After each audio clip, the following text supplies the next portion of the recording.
वाक्यावर की सातत्यानं तुमच्या हिताची जपणूक करणारा लोकप्रतिनिधी हा तुम्हाला मिळाला. आणि मला आनंद आहे की अभयजी कटाक्षाने आम्हा सगळ्यांना बोलवलं आणि त्यांची कायमचं या ठिकाणी स्मरण करण्याची भूमिका घेतली. त्याबद्दल त्यांना मी धन्यवाद देतो. अभय त्याचं वास्तव थोडी नाराजी मला जाणवली. नाराज व्हायचं नसतं, तुझ्याबरोबर होतं.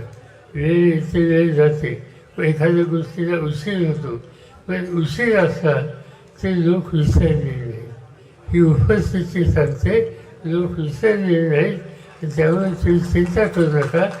महान तालुका जोडीरावला कधी विसरणार नाही. आणि त्यांना लक्षात ठेवून तुम्ही जे काही काम करून पाहताय त्यामुळे आम्हा सगळ्यांची शक्ती, आम्हा सगळ्यांचे आशीर्वाद तुझ्या पाठीशी राहतील. काम कामाने करा.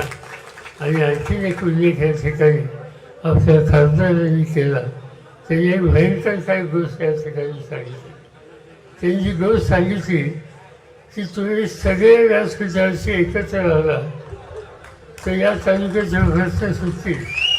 मी तुला एवढं सांगतो की तुम्ही एकत्र आहात. तुम्ही कसे निवडून येत नाही मी बघतो तुमच्या सगळ्यांच्या मदतीवर. आणि नुसतं निवडून येत नाही पण या तालुक्याचे महत्त्वाचे प्रश्न आहेत. जे प्रश्न आहेत या तालुक्याच्या पाण्याचे प्रश्न असतील, उद्योगाचे प्रश्न असतील, सत्ता असो नसो तुम्ही काळजी करू नका. या काळात अजूनही माझं नाणं दिल्लीत सुद्धा चालतं. तुम्ही काही चिंता करू नका. या तालुक्यातल्या सगळ्या महत्त्वाच्या गोष्टीच्या पाठीशी आम्हा सगळ्यांची शक्ती आणि पाठिंबा राहील. तुम्ही फक्त एकत्र आहात.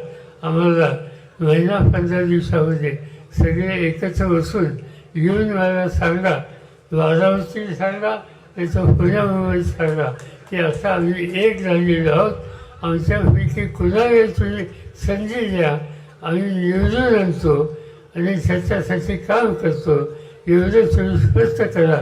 या तालुक्याचा चेहरा बदलेल.